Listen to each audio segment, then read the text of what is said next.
Hello friends, welcome to Katiyar DK education point. I am Divya और आज हमारी क्लास 4th की ईवीएस की जो बुक हम कर रहे थे उसकी क्लास नंबर 2 है और क्लास 5th की ईवीएस की बुक हम कर चुके हैं। तो वो अगर आपने नहीं देखी है तो आप प्लेलिस्ट में जाकर के सारी वीडियोस देख सकते हैं। आज हमारी क्लास 4th की ईवीएस की क्लास नंबर 2 है और ये क्लास आपकी सीटेट पेपर 1 के लिए है। तो आज हम 2 चैप्टर करने वाले हैं, अमृता की कहानी और अनीता की मधुमक्खियां। चैप्टर नंबर 4 और 5 आज हम करने वाले हैं। 1, 2 और 3 ये 3 चैप्टर हम कल कर चुके हैं। तो अगर आपने पहली वीडियो नहीं देखी है तो आप उन्हें जरूर देखें। तो चलिए क्लास को शुरू करते हैं। क्लास में आज हम चैप्टर नंबर 4 अमृता की कहानी इनके बारे में पढ़ेंगे हम। तो ये जो कहानी है बेटा, ये सच्ची कहानी है ना। तो यह बात बहुत पुरानी है, करीब 300 साल पुरानी है ये बात। तो जो कहानी आज आप पढ़ने वाले हैं ये सच्ची घटना है और ये कितने साल पुरानी है? 300 साल पुरानी है और यह सच्चा किस्सा है। अमृता राजस्थान में जोधपुर के पास खेजड़ली गांव की रहने वाली थी। तो बेटा ये इंपॉर्टेंट है कि अमृता राजस्थान में जोधपुर के पास खेजड़ली गांव की रहने वाली थी, है ना। जानते हो उस गांव का नाम खेजड़ली क्यों था? उसके गांव में खेजड़ी के बहुत से पेड़ थे। तो गांव का नाम खेजड़ली क्यों था बेटा? क्योंकि गांव में खेजड़ली के बहुत से पेड़ थे। और कहाँ है ये? राजस्थान में जोधपुर के पास खेजड़ली गांव है ना। आगे बढ़ेंगे हम। गांव के सभी लोग पेड़ पौधों और जानवरों का बहुत ध्यान रखते थे। गांव में बकरियां, हिरन, खरगोश, मोर और ना जाने कितने जानवर बिना किसी डर के घूमते थे। गांव वालों को बुजुर्गों की कही बातें आज भी याद थी। उनका कहना था कि अगर पेड़ हैं तो हम हैं। पेड़ और जानवर हमारे बिना रह सकते हैं पर हम उनके बिना नहीं रह सकते हैं। तो क्या कहना था बेटा बुजुर्गों का? कि अगर पेड़ हैं तो हम हैं। पेड़ और जानवर तो हमारे बिना रह सकते हैं पर हम उनके बिना नहीं रह सकते हैं। तो इसमें अध्यापक के लिए क्या है कि बच्चों को भारत के नक्शे में राजस्थान ढूंढने के लिए आप प्रेरित करें। बच्चों को कहें कि आप मैप में राजस्थान को ढूंढें। आगे बढ़ेंगे हम। अमृता के दोस्त। तो ये जो पेड़ थे बेटा, ये अमृता के क्या थे? दोस्त थे, है ना। तो अमृता सुबह सुबह उठकर अपने सारे दोस्त पेड़ों से खुशी से मिलती थी। जो अमृता थी ये क्या करती थी बेटा? सारे जितने भी पेड़ थे उनको अपना दोस्त समझती थी तो उनसे मिलती थी। अमृता के लिए रोज उनमें से एक पेड़ उस दिन के लिए बहुत खास होता था। वह उस पेड़ से लिपट कर उसके कान में धीरे से कहती थी, दोस्त तुम सुंदर और ताकतवर हो। तुम ही हो जो हम सबका ध्यान रखते हो। इसके लिए धन्यवाद। मैं तुमसे बहुत प्यार करती हूँ। तुम अपनी शक्ति मुझे भी दो। ये अमृता जो एक बच्ची है ना, वो अमृता रोज जाकर के पेड़ के पास जाकर के ये बोलती थी कि तुम सुंदर हो, ताकतवर हो, है ना, तुम हम सबका ध्यान रखते हो, इसीलिए तुम्हें थैंक यू और मैं तुमको बहुत प्यार करती हूँ। तुम अपनी शक्ति मुझे भी दो, है ना। अमृता की तरह गांव के दूसरे बच्चे जो थे वो भी पेड़ों से उनकी भी दोस्ती थी और वे भी घंटों पेड़ों की छाया में खेलते थे। तो अमृता ही नहीं, जो और बच्चे थे बेटा वो भी क्या करते थे? पेड़ों को अपना दोस्त मानते थे, है ना, और उनके साथ घंटों उनकी छाया में वो खेलते थे। आगे बढ़ेंगे हम। पेड़ खतरे में। अब यहाँ पे क्या है? समय बीतता गया। अब अमृता बड़ी हो गई, है ना। पिछली स्लाइड में हमने क्या देखा? जब वो छोटी थी तो वो क्या करती थी कि पेड़ के पास जाती थी और पेड़ के कान में, पेड़ के पास जाकर के क्या बोलती थी, है ना, जो हमने पढ़ा कि तुम बहुत सुंदर हो, शक्तिशाली हो, है ना, और तुम हम सबका ध्यान रखते हो, तुम अपनी ताकत शक्ति मुझे भी दो, है ना। इस तरीके की बातें वो करती थी। अब क्या, समय बीतता गया और अमृता बड़ी हो गई। एक दिन वह अपने अपने पेड़ों से मिल रही थी। देखो वो बड़ी हो गई फिर भी वो क्या करती थी? पेड़ों से मिलती थी, है ना। तो वो अपने पेड़ों से मिल रही थी। तभी उसने देखा कि गांव में कुछ अनजान लोग कुल्हाड़ी लेकर के खड़े हुए हैं। अब कुल्हाड़ी लेकर के खड़े हुए तो उसने पूछा, तो पूछने पर पता चला कि वे राजा के आदमी हैं। राजा के कहने पर वे लकड़ी जो है लकड़ी के लिए पेड़ को काटने आए हैं, है ना। लकड़ी राजा के महल के लिए चाहिए थी। देखो जो लोग कुल्हाड़ी लेकर के खड़े थे। जब अमृता ने उनसे पूछा तो अमृता को पता चला कि जो कुल्हाड़ी लेकर खड़े हैं वो कौन है, वो राजा के आदमी है। और वो किस लिए आए हैं, यहाँ पर लकड़ी काटने के लिए आए हैं, क्योंकि राजा के महल के लिए लकड़ी की जरूरत थी। आगे बढ़ेंगे हम। यह सुनते ही अमृता के होश उड़ गए। अब अमृता को जब लगा कि ये तो पेड़ों को काटेंगे, तो वो क्या, क्योंकि वो तो पेड़ पौधों को अपना दोस्त मानती थी, तो उसके होश उड़ गए।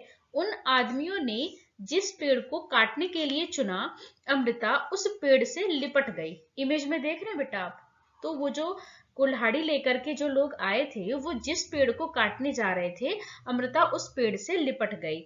उन लोगों के डराने धमकाने पर भी वह नहीं हटी। राजा के आदमियों को राजा की बात तो माननी थी, वरना उनकी अपनी जान चली जाती। अब ये जो राजा के आदमी थे बेटा, इनको भी डर था कि अगर ये राजा की बात नहीं मानेंगे तो राजा इनकी जान ले लेगा। तो फिर क्या हुआ, आगे देखते हैं इसमें, है ना। उनकी कुल्हाड़ी के एक ही वार से अमृता के पैरों से खून बहने लगा और वह गिर गई, लेकिन उसने पेड़ को नहीं छोड़ा, है ना। अमृता को देखकर उसकी बेटियों और गांव के 300 से भी ज्यादा लोगों ने पेड़ों से लिपटकर अपनी जान दे दी। ये वेरी वेरी इंपॉर्टेंट बेटा, कि अमृता के साथ उसकी बेटियों और गांव के लगभग 300 से भी ज्यादा लोगों ने अपनी जान दे दी थी। किस लिए, पेड़ों को बचाने के लिए, है ना। तो यहाँ से आपका क्वेश्चन बन सकता है बेटा, है ना। जब राजा को इस बात का पता चला तो उन्हें यह बात समझ में नहीं आई कि लोग पेड़ों के लिए अपनी जान भी दे सकते हैं, है ना। वे खुद वहां आए और स्वयं लोगों का पेड़ों के प्रति उन्होंने प्यार देखा। जब राजा को इस बात का पता चला तो राजा ये सोच रहा था कि ऐसा थोड़ी ना होगा कि लोग पेड़ों के लिए अपनी जान दे देंगे, लेकिन जब राजा ने खुद आकर वहां देखा तो राजा को पता चला कि यहाँ के लोग जो हैं वो पेड़ों से बहुत प्यार करते हैं। आगे बढ़ेंगे। सुरक्षित गांव। राजा पर गांव वालों की बातों का बहुत गहरा असर पड़ा। उसने आदेश दिया कि इस इलाके में कभी कोई पेड़ नहीं कटेगा, तो कोई भी व्यक्ति इस इलाके में पेड़ नहीं काटेगा और ना ही शिकार करेगा। आज 300 साल बाद भी यहाँ के जो विश्नोई लोग हैं, जो विश्नोई लोग कहलाते हैं, वो पेड़ों की और जानवरों की रक्षा करते हैं, है ना। तो 300 साल पहले की ये घटना है बेटा, और 300 साल बाद भी यहाँ के लोग जो विश्नोई कहलाते हैं वो पेड़ पौधों की और जानवरों की रक्षा करते हैं। रेगिस्तान होते हुए भी यह इलाका आज भी हरा भरा है और जानवर बिना किसी डर के इधर उधर यहाँ पर घूमते रहते हैं। आगे बढ़ेंगे हम। खेजड़ी। अब ये है आपका खेजड़ी वृक्ष, है ना बेटा। तो यह पेड़ रेगिस्तानी इलाके में खूब पाया जाता है। इसे ज्यादा पानी की जरूरत नहीं होती है, क्योंकि रेगिस्तानी इलाकों में पाया जाता है। तो ये बात तो समझने वाली है, क्योंकि वहां तो बारिश बहुत कम होती है, वहां तो पानी की कमी होती है, तो इस पेड़ को पानी की ज्यादा जरूरत नहीं होती है। इस पेड़ की छाल जो है उससे दवा बनाने में इस्तेमाल किया जाता है, जो इस पेड़ की छाल होती है। और जो इसकी लकड़ी होती है उसमें कीड़ा नहीं लगता। इस पेड़ की जो लकड़ी होती है बेटा, उसमें कीड़ा नहीं लगता। अब ये पेड़ कितना उपयोगी है बेटा, देखो, है ना, कि इसको ना तो ज्यादा पानी की जरूरत है, और इसकी जो छाल है वो दवा बनाने के काम आती है, और इसकी जो लकड़ी है उसमें कभी कीड़ा नहीं लगता, है ना। और इस पेड़ की जो फलियां हैं उसकी सब्जी बनाकर खाई जाती है ना। इसकी पत्तियां वहां रहने वाले जानवर खाते हैं, और इसकी छाया में बच्चे जो है वो खेलते कूदते हैं, है ना। तो देखो ये पेड़ कितना ज्यादा इंपॉर्टेंट है, और ये आपका पूछा जाता है, ये वेरी वेरी इंपॉर्टेंट है आपका, तो इसको आप बहुत ध्यान से इसको समझ लेंगे, है ना। आगे बढ़ेंगे हम। अध्यापक के लिए। बच्चों को बड़ों से जानवरों और कीड़ों मकोड़ों के बारे में जानकारी प्राप्त करने के लिए प्रेरित करें।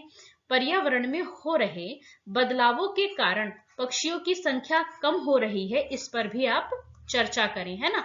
आगे बढ़ेंगे हम। चैप्टर नंबर 5, अनीता की मधुमक्खियां।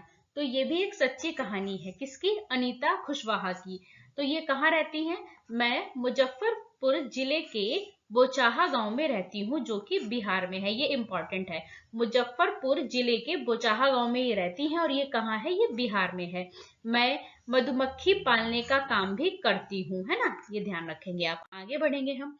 यह एक सच्ची कहानी है, मैंने बताया आपको कि ये भी एक सच्ची कहानी है, और अमृता जी की जो हमने कहानी पढ़ी थी वो भी सच्ची कहानी थी बेटा, है ना। तो यह एक सच्ची कहानी है, अनीता खुशवहा एक चमकता सितारा, है ना, गर्ल स्टार है। चमकते सितारे उन साधारण लड़कियों की असाधारण कहानियां होती हैं जिन्होंने स्कूल जाकर अपनी जिंदगी बदल ली, है ना। आगे बढ़ेंगे हम। अध्यापक के लिए बच्चों को वाद विवाद का मतलब समझाएं। वाद विवाद से बच्चों को किसी बात के लिए विभिन्न पहलुओं के बारे में सोचने और समझने का मौका मिलता है। जब आप बच्चों से डिबेट कराते हैं तो क्या होता है, बच्चा किसी पहलू के बारे में सोचेगा, समझेगा, है ना।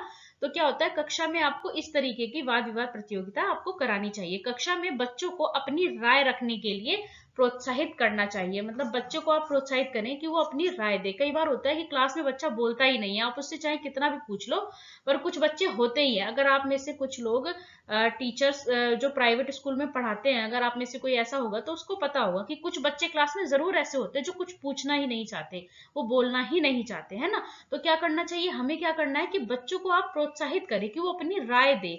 वो सही गलत कुछ तो बोले, पर बोले सही, है ना। उससे क्या होता है, बच्चा सीखता है, फिर वो क्या करेगा, आगे आगे वो हर जगह अपनी बात खुल करके बोल पाएगा, है ना।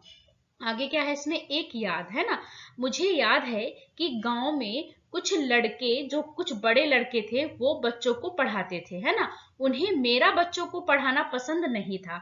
ये कौन बता रहा है, अनीता जी बता रही हैं अपनी कहानी में, है ना, कि मुझे याद है कि गांव में कुछ बड़े लड़के भी बच्चों को पढ़ाते थे। उन्हें मेरा बच्चों को पढ़ाना पसंद नहीं आया।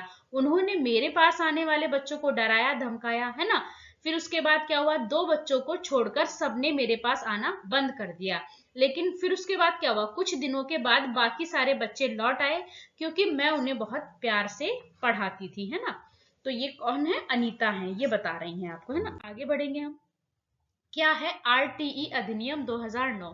तो आरटीई अधिनियम क्या है बेटा, इसमें 6 से 14 साल तक के सभी बच्चों को मुफ्त और अनिवार्य शिक्षा देने का अधिकार देता है। जो आपका आरटीई अधिनियम 2009 है, ये 6 से 14 साल तक के सभी बच्चों को मुफ्त और अनिवार्य शिक्षा देने का अधिकार देता है। तो ये आप ध्यान रखेंगे, है ना। एक राज, अब ये अनीता जी अपने बारे में बता रही हैं, मैंने किसी को बताए बिना मोटर बाइक चलाना भी सीखा। बहुत बार चोट लगी पर मजा आया, है ना। आगे बढ़ेंगे हम। स्कूल से मधुमक्खी पालन तक। अब यहाँ पे देखो इनकी कहानी क्या है बेटा। हमारे इलाके में बहुत सारे लीची के पेड़ हैं। लीची के फूल जो है वो मधुमक्खियों को लुभाते हैं, इसीलिए यहाँ के लोग जो है मधुमक्खियों का पालन कर शहद बनाने का काम करते हैं। तो ये ध्यान रखना है आपको कि लीची के जो फूल हैं वो मधुमक्खियों को लुभाते हैं, और लीची के फूल बेटा फरवरी में खिलते हैं। तो ये भी ध्यान रखना है आपको कि लीची के फूल आपके फरवरी में खिलते हैं। तो यहाँ के लोग क्या करते हैं, मधुमक्खियों का पालन कर शहद बनाने का काम करते हैं। मैंने सोचा कि क्यों ना मैं भी यह काम कर लूं, है ना।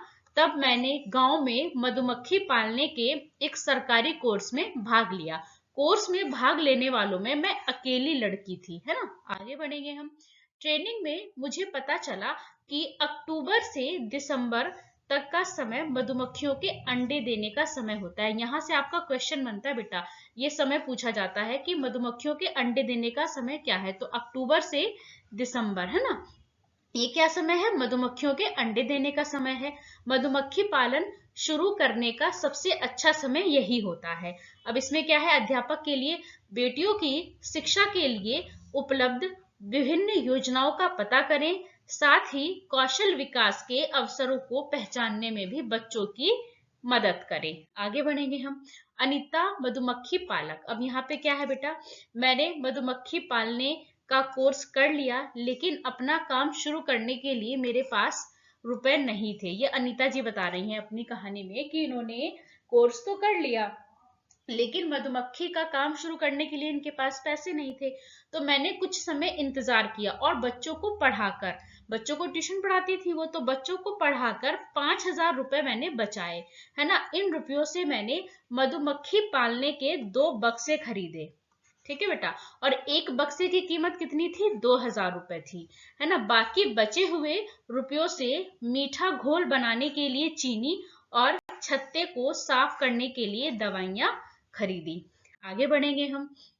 लीची के फूल जो हैं वो फरवरी में खिलते हैं, ये इंपॉर्टेंट है, ये भी आपसे पूछा जाता है कि लीची के फूल कब खिलते हैं, तो फरवरी में खिलते हैं, है ना। मैंने अपने चारों बक्सों को, है ना, लीची के बगीचे में रखा। तो इन्होंने कहाँ रखा अपने बक्सों को? लीची के बगीचे में रखा। मुझे हर बक्से से 12 किलो शहद मिला। हर एक बक्से से 12 किलो शहद मिला जो मैंने बाजार में बेचा, है ना। मुझे अपनी पहली कमाई मिली और अब मेरे पास 20 बक्से हैं। अनीता होलसेलर बनना चाहती थी जिससे वह मधुमक्खी पालने वालों को शहद की सही कीमत दिलाने में मदद कर सके। जो लोग मधुमक्खी पालन करते थे उनको शहद की सही कीमत दिलाने में वो लोगों की मदद करना चाहती थी। आगे बढ़ेंगे। अब यहाँ पर मधुमक्खियों के बारे में बताया गया है, ये भी बहुत ज्यादा इंपॉर्टेंट है बेटा, यहाँ से सीधा क्वेश्चन बनता है आपका, है ना। तो हर छत्ते में एक रानी मक्खी होती है। क्या आपसे 3-4 स्टेटमेंट दे दिए जाएंगे उसमें से क्वेश्चन में, और आपसे पूछा जाएगा कि कौन सा सही और कौन सा गलत है। ठीक है, तो सत्य और असत्य इस तरीके से इसमें आपसे पूछा जाता है। तो इसमें क्या है बेटा कि हर छत्ते में एक रानी मक्खी होती है जो अंडे देती है। तो ये ध्यान रखना है कि छत्ते में एक ही रानी मक्खी होती है जो अंडे देती है। छत्ते में कुछ नर मक्खियां भी होती हैं। छत्ते में कुछ नर मक्खियां भी होती हैं, लेकिन ये जो नर मक्खियां होती है ना बेटा, ये कोई विशेष काम नहीं करती हैं, ये ध्यान रखना है आपको, है ना। छत्ते में जो रानी मक्खी होती है वो अंडे देती है, लेकिन कुछ नर मक्खियां भी होती हैं, पर ये ज्यादा कुछ काम नहीं करती हैं, ये ध्यान रखना है। और छत्ते में बहुत सारी काम करने वाली मक्खियां होती हैं। अब ये जो काम करने वाली मक्खियां है ना बेटा, ये देखो ये क्या क्या करती है, ये दिन भर काम करती हैं, है ना। शहद के लिए फूलों का रस ढूंढती हैं, और जब किसी मक्खी को रस मिल जाता है तो वह एक अलग तरीके का नाच करती है। जो मक्खी जिसको रस मिल जाता है तो वो क्या करती है, एक तरह का नाच करने लगती है, जिससे दूसरी मक्खियों को भी पता चल जाता है कि रस कहाँ है ना। तो ये बहुत ज्यादा इंपॉर्टेंट है। आगे बढ़ेंगे हम, है ना। वे रस से शहद बनाती हैं। छत्ता बनाने का काम भी इन्हीं मक्खियों का होता है, और बच्चों को पालना भी, है ना। ये ना हो तो ना छत्ता बने और ना ही शहद इकट्ठा हो, और शहद के बिना छत्ते की सारी मधुमक्खियां भूखी ही रह जाती हैं। और जो नर मक्खियां होती हैं, मैंने पहले ही बताया था आपको कि जो नर मक्खियां होती हैं वो छत्ते के लिए कोई खास काम नहीं करती हैं। ये तो मैंने पहले ही बता दिया था, यहाँ पे लिखा हुआ भी है कि नर मक्खी जो है वो छत्ते के लिए कोई खास काम नहीं करती हैं। तो ये बहुत ज्यादा इंपॉर्टेंट है बेटा, इसको बहुत ध्यान से आप समझ लेंगे, है ना। आगे बढ़ेंगे हम। मधुमक्खियों की तरह चींटियां भी मिलजुल कर रहती हैं, है ना। सभी चींटियों का काम बटा होता है ना। रानी चींटियां जो होती है वो अंडे देती हैं। सिपाही चींटी जो होती है वो बिल का ध्यान रखती हैं, और काम करने वाली चींटियां जो है वो भोजन ढूंढ कर बिल तक लाती हैं। दीमक और ततैया भी इसी तरह से समूह में रहते हैं, तो ये भी इंपॉर्टेंट है ना। तो मधुमक्खी, है ना, चींटी, दीमक और ततैया ये कैसे रहते हैं, ये समूह में रहते हैं। यहाँ से भी आपका क्वेश्चन बनता है, और चींटियों वाले से भी आपका बनता है, तो ये भी आपका बहुत ज्यादा इंपॉर्टेंट है। तो वीडियो आपकी यहीं खत्म होती है। वीडियो अच्छी लगे तो लाइक करें, शेयर करें और चैनल को सब्सक्राइब करें। Thanks for watching this video.